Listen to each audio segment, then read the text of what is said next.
जब संपूर्ण वैभव होते हुए भी प्रभु श्री राम का मन व्याकुल था, तब गुरु वशिष्ठ के ज्ञान ने उन्हें विषाद से बाहर निकाला। सुनिए बकुल जी की वाणी में। जय श्री राम। स्वागत है आपका। और इस ज्ञान चर्चा में अब हम डुबकियां लगाते हैं। आज 13 मार्च है। आज का श्लोक क्या है? यावत् कटक संवित्तिस् तावन्नस्तीव हेमता, यावच्च दृश्यतापत्तिस् तावन्नस्तीव सा कला। अर्थ है, जब तक कोई कंगन को कंगन के रूप में देखता है, तब तक उसे सोना नहीं दिखाई नहीं देता। मंत्री ने कहा कर्कटी को। प्रकृति से आत्मा शुद्ध चेतना है, परंतु जब वह जड़ पदार्थों से संबंध होती है तो ऊपर से अक्रिय और निश्चेष्ट दिखाई पड़ती है। अनंत आकाश में यह असीम चेतना अनंत पदार्थों को उत्पन्न करती दिखती है। यद्यपि यह सब निर्मित लगता है, परंतु यह निरी कल्पना या भ्रम ही है। कुछ भी निर्मित नहीं किया गया, अतः ये चेतना भी है और जड़ता भी है, करता भी है और करता भी है। वास्तविकता यह है कि आग भी आत्मा या चेतना ही है, यद्यपि आत्मा न स्वयं जलती ही है और न जलाई ही जा सकती है। वह सभी में है और असीम है।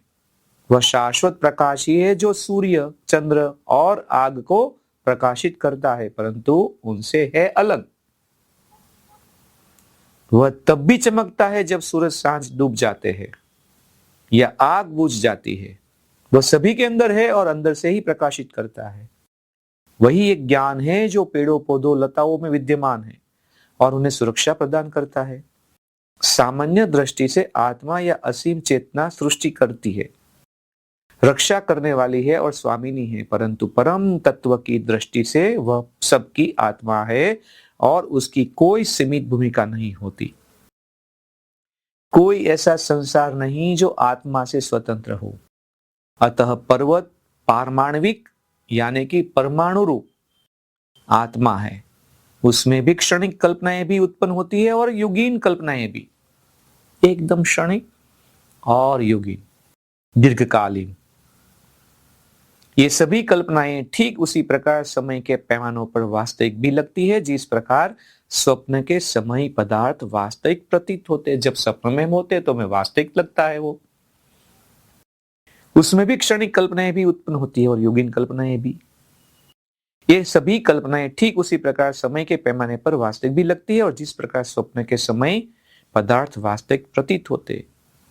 आंख झपकने की देर हुई नहीं कि एक नया युग उपस्थित हुआ नहीं। हमारे एक आंख के पलकारे में एक युग उत्पन्न हो जाता है। ऐसे कई पलकारे और कई युग।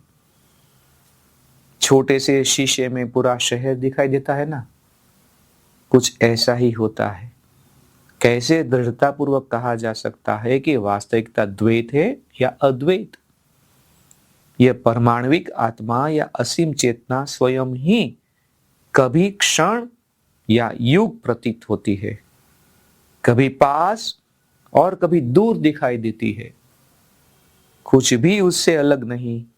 ये बातें एक दूसरे को काटने वाली भी नहीं है, परस्पर विरुद्ध में, लेकिन एक दूसरे को काटती नहीं है। श्लोक फिर से। जब तक कोई कंगन को कंगन के रूप में देखता है, तब तक उसे सोना नहीं दिखाई पड़ता, परंतु जब यह ज्ञान होता है कि कंगन शब्द है वास्तविक नहीं, सोना दिखाई पड़ता है। उसी प्रकार जब संसार को वास्तविक मान लिया जाता है, तब आत्मा नहीं दिखाई देती, और जब इस मान्यता को नकार दिया जाता है तो चेतना की अनुभूति होती है। वही सब कुछ है, इसीलिए वास्तविक है। उसका अनुभव नहीं होता, इसीलिए अवास्तविक है। जो दिखाई देता है वह बस माया का जादू है। यही माया का जादू चेतना को कर्ता और पदार्थ में विभाजित करता है। यह स्वप्न नगरी की तरह वास्तविक है, न यह वास्तविक ही है और न अवास्तविक ही, बल्कि दीर्घकालिक भ्रम है। यही अनुमानजन्य विभाजन विविधता उत्पन्न करता है, जो ब्रह्मा से लेकर क्षुद्र कीट तक दिखाई देता है। जिस प्रकार अकेले एक बीज में वृक्ष की विभिन्न विशिष्टताएं विद्यमान रहती है, उसी प्रकार आत्मा में भी भिन्न भिन्न विशिष्टताएं हर समय विद्यमान रहती है, परंतु यह विशिष्टताएं रहती है चेतना के रूप में ही। बहुत ही अद्भुत और बहुत ही भाव विभोर में हो रहा हूं। कितना गहराई वाला ज्ञान इतने सरल शब्दों में हमें समझा रहे हैं। आज इस मणिके को यहाँ पे विराम देते हैं। कल नई बात के साथ फिर मिलेंगे। तब तक के लिए जय श्री राम। इस ज्ञान यात्रा में हमारे साथ बने रहने के लिए चैनल को सब्सक्राइब करें और बेल आइकॉन दबाएं।